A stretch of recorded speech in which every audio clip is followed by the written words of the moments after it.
Hello সবাইকে, আজকে এই কাচ্চি বিরিয়ানির রেসিপিটা তোমাদের সাথে শেয়ার করব। কাচ্চিটা তৈরি করার জন্য আমি এখানে গরুর মাংস এবং খাসির মাংস নিয়ে নিয়েছি।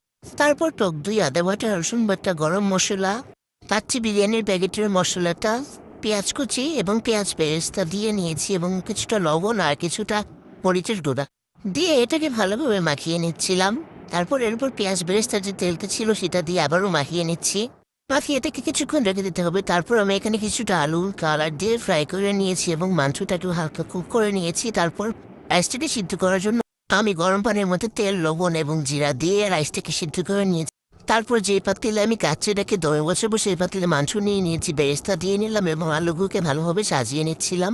আলুগুলো দেওয়া হয়ে গেলে এর উপর আমি রাইসগুলোকেও দিয়ে নিচ্ছিলাম ভালোভাবে ছড়িয়ে। তার উপর বেরেস্তা এবং কিছুটা মিল্কের সাথে কালার মিক্স করে এখানে আমি দিয়ে নিয়েছি। তারপর এটাকে আমি দমে রেখেছিলাম 30 মিনিট। 30 মিনিট পর কাচ্চিটা একদম রেডি হয়ে গিয়েছে এবং এটার টেস্ট খুবই ভালো ছিল।